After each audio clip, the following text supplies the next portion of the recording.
No capítulo anterior, se por acaso chegar um momento, e nós conversamos já bastante sobre isso, que vocês não puderem trabalhar, como é que vai ser? Né? E assim, a parte financeira, ela pode ser o nosso aliado ou pode ser o causador da nossa insônia, né? Haja Zolpidem para quem não tiver com a parte financeira em dia.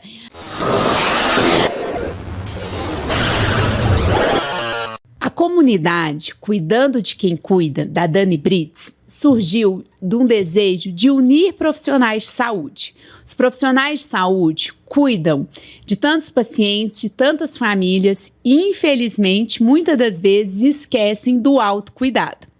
Essa comunidade surgiu, então, para unir profissionais de saúde, para falar sobre autocuidado.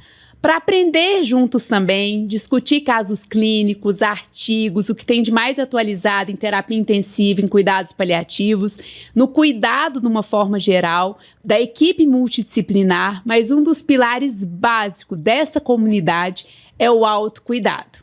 Muitos profissionais de saúde estão adoecidos. Eu vivi um burnout e falar sobre esse cuidado é uma das bandeiras que eu levanto para evitar que outros profissionais de saúde também se adoeçam. E um profissional de saúde adoecido, exausto, não consegue cuidar de ninguém. E um dos pilares, que é, muitas das vezes, um tabu, já deram para perceber que eu falo muito sobre assuntos que ninguém quer falar. Eu converso sobre finitude, sobre morte, e um ponto que eu quero falar é a saúde financeira. Os profissionais de saúde cuidam de tantas pessoas, mas quem cuida da sua saúde financeira? O que eu percebo falando dos colegas médicos, assim como eu, muitas vezes a gente estuda tanto a medicina, doença, fisiopatologia, mas será que a gente sabe cuidar, administrar a nossa carreira? Será que a gente sabe lidar com números? Ou a gente nem fala sobre dinheiro, porque isso é um tabu? E acaba que uma desorganização financeira faz com que muitos profissionais de saúde entrem num looping de trabalho. Vão trabalhando, tudo passa a ser medido em plantões e isso pode piorar um adoecimento. Por isso, hoje eu tenho a honra de bater um papo com a Ananda para a gente falar sobre isso. Você cuida da saúde dos outros todo dia, mas quem cuida da sua saúde financeira? Muito obrigada, Ananda. Obrigada, eu. É um prazer estar aqui com você, Dani. Na verdade, essa parte de cuidar da vida financeira, da saúde financeira, é um tabu para todos os brasileiros, né? Não é só para quem está na área médica, mas a gente vê muito na área médica, e eu tenho vários clientes nessa área, que eles deixam para depois. E fica sempre deixando para depois.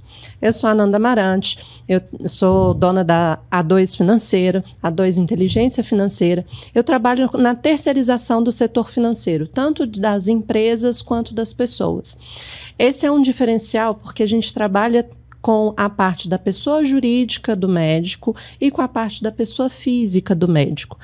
Por que eu falo que isso é um diferencial? Porque normalmente as pessoas, os consultores que trabalham com finanças, ou eles trabalham só com a parte da pessoa física, na parte do planejamento financeiro pessoal, ou então eles só trabalham com a parte da pessoa jurídica.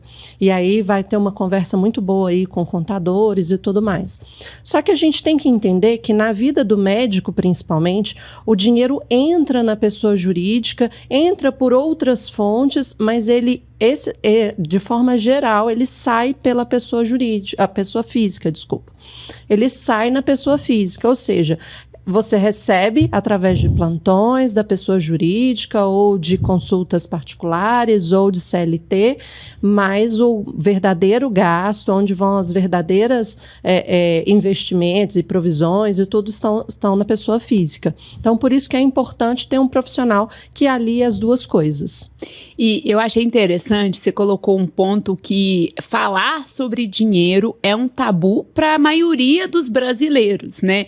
Eu acho que isso é um ponto que está tendo uma mudança na formação, né? Uma geração que fala abertamente sobre vários assuntos e um deles é a questão financeira, né? Eu sou filha de bancários, né? Meu pai trabalhou no Banco do Progresso, minha mãe no Banco do Brasil, meu noivo é economista e conversando com eles, o quanto que eles já têm uma naturalidade sobre organização financeira que as pessoas não têm e eu não tinha isso, né? Felizmente eu encontrei a Ananda para me ajudar nisso e eu falo assim, eu passei a faculdade inteira sem ter uma preparação do que eu ia me formar e ia me tornar empresária, né? Assim, isso para mim já foi. E aí eu aproveito e pergunto aos colegas, assim, eu lembro de eu formar, né? Assim, sempre fui uma boa aluna, falo isso com orgulho, porque eu gosto muito de estudar. E aí eu formei, comecei a trabalhar e aí eu lembro que eu fui começar a dar um plantão e me perguntaram, você tem empresa?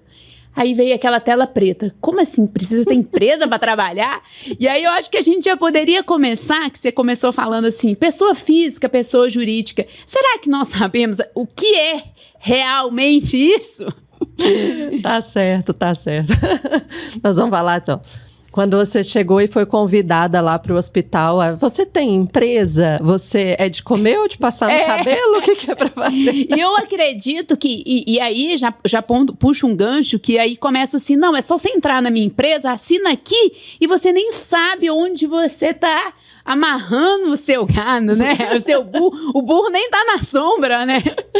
Na verdade, nesse aspecto é muito comum para vários médicos entrarem em associações, fazer sociedade com que eles nunca viram na vida e depois, aí quando você pensa que não, anos depois a vida mudou, ele já saiu do hospital, já está fazendo outras coisas e aí de repente aparece com o nome negativado, com uma dívida que ele não sabe de onde que veio, ou mesmo com processos de indenização que foi arrolado aquele CNPJ, ou seja, aquela empresa que ele entrou sem saber por quê, só para receber do hospital, foi comprometida de alguma forma, né? Então, é uma coisa que eu sempre falo para todo mundo que está iniciando essa vida de medicina, de hospital e tudo.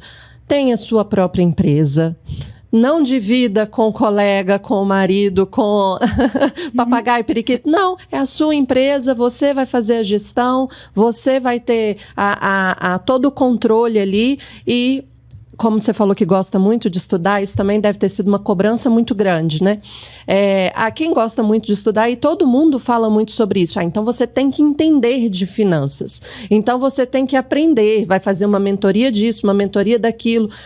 Mas, gente, o esforço que você vai fazer para que você aprenda sobre finanças, uma coisa que não é aprendi hoje, estou aprendido para o resto da vida. Não, é o tempo inteiro, em constante mudança. É mercado, é governo. Então, você precisa estar antenado o tempo todo.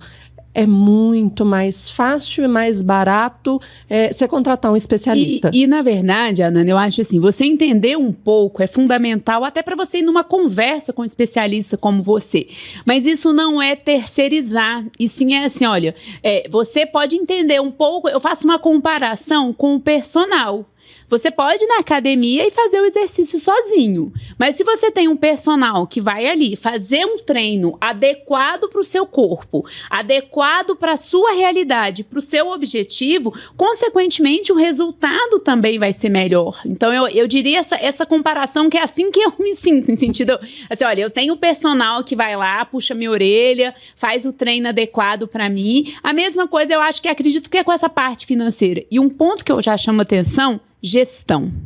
Né? A gente fala tanto de plano de cuidado do paciente, né? Assim, se tem um processo de adoecimento, vamos organizar, a equipe multi-trabalhar, mas e a nossa gestão da nossa vida financeira? Então eu gostaria que você comentasse, dividisse um pouco com a gente também da sua história, que eu acho que a sua história ela é um incentivador. E um outro ponto que depois eu queria que você comentasse, porque a mudança, né? Assim, antes a gente ficava pensando assim, eu vou aposentar e aí eu vou ter sossego. Hoje a aposentadoria já não pode ser vista como um sossego. E aí quando então que nós vamos ter esse sossego, né? Mas eu acho que eu queria que você contasse um pouco da sua trajetória, porque senão as pessoas podem pensar assim, mas é muito fácil, alguém que já tem, que já nasceu um berço de ouro, vir falar para eu mandar eu economizar e cortar meu cafezinho. Então, na verdade eu vim de uma família extremamente humilde e aí que foi se desenvolvendo com um negócio próprio e que chegou a ser uma indústria muito grande, com mais de 200 funcionários, um faturamento muito grande. E de repente, não de repente, mas num dado momento, ela se viu falindo. E aí, os meus pais, que são pessoas que trabalham muito, extremamente competentes no que fazem, todo o dinheiro que eles tinham, eles investiram ali, não tinha reserva, não tinha diversificação, não tinha nada disso que depois a gente aprende mais tarde. E aí, eu iniciei a minha vida com essa experiência, né? E aí, uma das coisas principais que eu acho que me puxou para essa área financeira eu quero construir uma história diferente. Eu quero, de fato, construir um caminho, um legado diferente. E aí as finanças se apresentaram para mim, né? Esse é um ponto importante. Agora, com relação a que você comentou sobre ter um personal, né? Eu brinco que, assim, é um pouquinho mais profundo. Você imagina, você vai no nutricionista, aí ele te passa a dieta, e aí você vai no personal que vai te acompanhar ali. Muitas vezes o trabalho que eu faço financeiro na parte da pessoa física, ou seja, do pessoal, gente, acaba indo para um outro lado. É como se você tivesse um vigia lá checando se, olha, aquilo que você comeu está dentro da sua dieta, olha, o exercício do personal, você está fazendo direitinho, e a gente de tempos em tempos faz essa avaliação na questão do seu relacionamento com o dinheiro.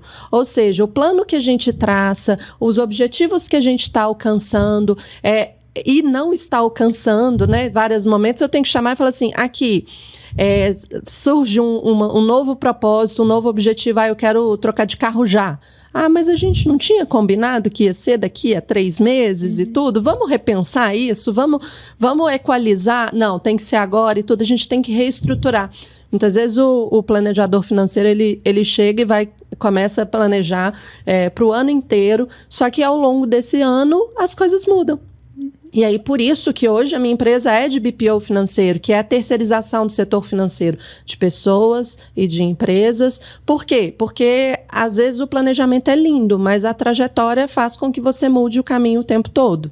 E eu acredito que ter essa organização deveria já começar uma mudança na formação lá na faculdade, né? Você na faculdade já começar a pensar, olha, o que eu vou fazer da minha organização? Né? Assim, quando a gente vai ver os números, o tanto de brasileiros que não tem uma reserva de emergência, o tanto de brasileiros que, infelizmente, não conseguem fazer um planejamento financeiro, e eu diria que não é nem pela questão do quanto ganha, porque nem sempre ganhar muito é sinônimo de organização, né, Ananda? Assim, eu acho que você que lida com tantos profissionais, talvez você veja isso de perto. Estatisticamente, só 1% dos brasileiros envelhecem, aposentam e sobrevivem do próprio recurso. Então, você imaginar que 1% dos idosos no Brasil conseguem pagar as próprias contas. E isso é muito triste, é assustador, porque a população está envelhecendo, cada vez mais a nossa expectativa de vida está crescendo, que bom, mas como que vai ser a qualidade dessa sobrevivência, né? E é um ponto, eu só te peço desculpa de ter te interrompido, porque isso já me chamava atenção quando eu era muito mais jovem. Assim, eu lembro morando lá em Bom Sucesso, e eu ia, e às vezes em alguma consulta, e eu observava médicos assim que já estavam mais velhos, com uma carga horária de trabalho muito grande. E aí eu vi os meus pais aposentarem e viver melhor não sendo médico, não tendo nem curso superior. E aí eu ficava pensando assim, gente, onde é que está esse buraco na medicina? Bom, hoje eu inclusive conversei com uma médica ontem sobre isso. Né, que ela me perguntou, eu queria saber com relação a planos de longo prazo e tudo, e aí ela veio falando de independência financeira. Que legal, já estamos conversando sobre independência financeira. Na verdade, o conceito mudou. Antigamente se falava muito em aposentadoria e tudo. Hoje a gente já conversa sobre independência financeira. Mas qual que é a principal diferença dos dois? A aposentadoria, ela parte do conceito que você vai fazer um acúmulo de patrimônio, de dinheiro ao longo da vida, vai chegar a uma determinada idade e você vai consumir esse acúmulo, né? E aí de uma forma planejada, você vai, eu tô com 80 anos, eu vou consumir isso nos próximos 20, né?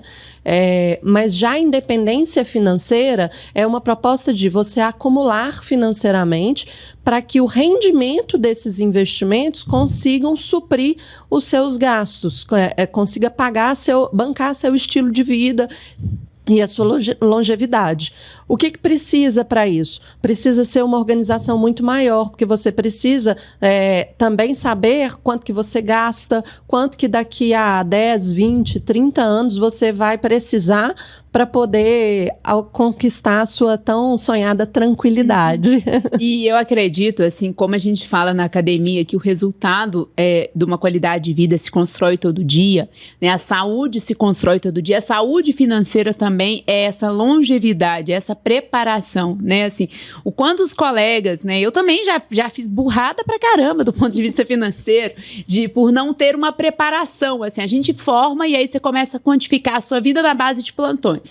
Eu quero fazer uma viagem, eu vou fazer X plantões. Até que aí o hospital atrasa o pagamento, o valor do plantão não acompanha a inflação e, infelizmente, não acompanha a mão de obra especializada, né? Isso é uma realidade triste no Brasil, espero que futuramente isso melhore, mas não quer dizer que você faça a primeira ou sua segunda residência, o valor do seu plantão acompanha isso, ele não acompanha a inflação. A gente vive momentos difíceis, às vezes, na economia, e aí como fazer? Ou até mesmo aquele colega que vai para o consultório, o plano de saúde paga um valor pequeno na consulta, ele tem que atender de produtividade, atrasa o salário, e eu brincava assim, uma vez que o salário estava atrasado, eu falava assim, o boleto não vem diferente porque você tem CRM, não, ele vai pingar e vai chegar atrasado do mesmo jeito. E o quanto que essa falta de preparo leva a um adoecimento, né? Assim, profissionais de saúde, imagina você passar o mês inteiro preocupado sobre a questão das suas finanças, né? E acho que isso é uma coisa que a gente pode conversar sobre, né?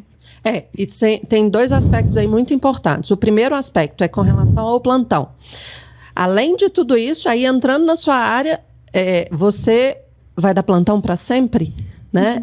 Você vai estar lá com seus 75 anos dando plantão, seus 80 anos dando plantão, porque o plantão cobra. E aí você vai falar para mim mais do que eu te falar. O plantão cobra também uma questão de desgaste físico, emocional e tudo. E aí você tem que ter um planejamento de curto, médio e longo prazo para essas situações. Claro, quando a gente está falando assim, hospital atrasa, né? E isso é uma realidade no Brasil muito comum, muito comum. E aí o que você faz quando aquele dinheiro que você estava contando, ele não vem? Ele já era pouco, ele já está impactado pela inflação e você ainda não recebe ele na data? Então como é que é seu plano? Aí a questão, como é que é a gestão de emergências para o médico, para quem tem CRM, tem que ser maior. Outro lado é a questão de quem vai para a parte de consultas. Ok, eu vou ter minha própria clínica, eu vou ter minhas consultas, mas como é que você vai montar uma carteira de cliente, de paciente, né? Que, na verdade, para empresário vira cliente. E aí, como é que você monta essa carteira? Como é que você administra os custos desse novo negócio? Porque isso é tudo novo, é um novo negócio, é uma empresa, é aquele susto que você teve, que o hospital te deu, você pode fazer esse susto por conta própria e falar assim, não, agora eu vou abrir meu consultório e vou começar a dar... E aí vem um outro ponto muito importante, é ver valor em você mesmo, para você se valorizar e colocar preço no serviço que está sendo prestado. Eu acho que esse é outro grande desafio do médico. E falar sobre isso, e um outro ponto que eu chamaria atenção, né, nem só se o hospital atrasar, é você adoecer, né, assim, que seja, por exemplo, uma mulher que engravida e vai fazer a licença maternidade. Se você não vai dar o plantão, você também não recebe. Você vai sair de férias, um exemplo, você não deu o seu plantão, você também não vai receber por aquele mês, porque como a gente trabalha na forma de empresa, você não tem férias, 13º, feriado, final de semana. Então, isso exige mais ainda uma organização e falar sobre isso, sabe? Assim, eu me via assim, perdida. E aí tem os médicos também que acham que, não, eu vou ser CLT e vou resolver minha vida. Porque aí eu tenho férias, 13º e tudo mais. Mas limita muito a parte de recebimento. Então, você pode realmente ter uma diversificação e complementar uma parte recebendo como CLT, carteira assinada, outra parte recebendo como plantão, PJ e outra parte como seu próprio negócio, né? Uma vez eu escutei uma médica falou uma coisa muito interessante quando ela foi escolher a especialidade dela. Ela é ginecologista e obstetra. E aí ela falou assim, olha, eu queria uma especialidade que eu pudesse unir tanto a questão do hospital como também a questão do consultório, porque dessa forma eu conseguiria ter longevidade na minha disciplina médica. E isso me chamou muita atenção. Ai, que legal, ela pensou nisso lá na escolha, lá de trás. Eu acho que um ponto que você falou desse exemplo dela é poder falar sobre isso, né? Assim, você poder falar, olha, eu gosto muito disso que eu faço, como que eu vou administrar para ter qualidade de vida, né? Eu acredito que um outro ponto que é um buraco, um problema no Brasil é o tanto de dublê de rico que tem, né? Assim, o tanto de status que a gente, infelizmente, como sociedade, valoriza muito. O Instagram cria uma falsa ilusão que a grama do vizinho é mais verde e que eu preciso, então, ter aquele carro do ano, frequentar aquele restaurante que, às vezes, não cabe na minha realidade. E o que, às vezes, eu vejo fico mais entristecida é que, às vezes, não faz o menor sentido de gosto da pessoa, né? Ir naquela academia que é mais cara ou comprar aquela roupa de marca. Se você gosta disso, tá tudo bem, não tô falando disso, mas desde que caiba na sua realidade, né? Assim, o quanto que às vezes tem colegas que trabalham 24, 72 horas, que não ficam com a família, que estão perdendo qualidade de vida para bancar um estilo de vida que não cabe naquilo. Você tem uma questão aí E assim, quando a gente fala de finanças, todo mundo pensa em números e indicadores e matemática, só que, na verdade, as finanças, ela é comportamento. Né? Então, isso é o que você já conhece bem meus discursos, né, Dani? É porque é comportamento. E aí, existe uma regra que é da matemática, das finanças, que cabe para todo mundo, né? Mas existe também o que é de comportamento de cada um. E aí, a gente tem outras ferramentas para trabalhar aquilo. É uma pessoa que gosta de estar com o carro do ano e tal, não sei o quê. Olha, em vez de se descapitalizar, em vez de você investir esse valor todo e ficar sem reserva de emergência, faz o seguinte, eu sugeri isso essa semana para um outro cliente. Aluga esse carro por um mês. Aluga o carro, tenha essa experiência, vê se isso realmente vale a pena, porque você vai estar tirando a sua reserva de emergência, você vai ficar se descapitalizando, e às vezes o simples fato de alugar pode ser que já supra essa necessidade de estar com aquele carro do ano. E aí você pode ter assinatura, você tem carro por assinatura, você tem carro alugado mensalmente, que te dão mais flexibilidade. Porque uma coisa é a sugestão lá daquele planejador financeiro que falou que tinha que fazer isso, tinha que fazer aquilo, tinha que juntar 10 mil reais por mês, tinha que fazer assim, mas na prática, o que realmente vai funcionar? E a gente já tentou alguns exercícios assim, né, Dani? A gente já tentou várias atividades assim. E isso é muito interessante, que traz uma outra visão que eu acho importante a gente falar, assim, que não preencher planilha e decorar números que você vai fazer isso, fazer aquilo. O que cabe naquele momento? E um outro ponto que você traz é muito do comportamento. O quanto que eu já vivi e vejo os colegas que, às vezes, frustrado por um dia difícil, assim como desconta na comida, desconta gastando. O quanto que você está preenchendo um vazio que às vezes é de um questionamento seu, que aí volta naquilo que eu falei do burnout, que é a despersonalização, a pessoa não se enxerga mais, e às vezes começa a comprar demais, de maneiras compulsivas, né? Assim, a falta do autoconhecimento, do parar e falar assim, nossa, o que eu estou fazendo com a minha vida? Né? Assim, um questionamento que às vezes eu converso muito com famílias, né, de pacientes, às vezes em situações difíceis, e aí a gente fala o quanto que sobreviver é diferente de viver. E quantos colegas, às vezes, estão só sobrevivendo e não vivendo. E um dos empecilhos para estar vivendo é ter uma organização financeira. Não perca no próximo episódio. Às vezes as pessoas falam assim, eu não quero ir num consultor financeiro porque ele vai querer me moldar e eu vou ter que cortar até aquele cafezinho que eu faço questão do cafezinho. Talvez você desmistificar que não é isso, né, Ana? Não é isso que enriquece, né? Assim, enriquecer, eu não estou falando só de aumentar finança, né? Quando eu falo, e isso eu vou destacar muito, assim, ter liberdade financeira é ter uma vida com mais liberdade, né?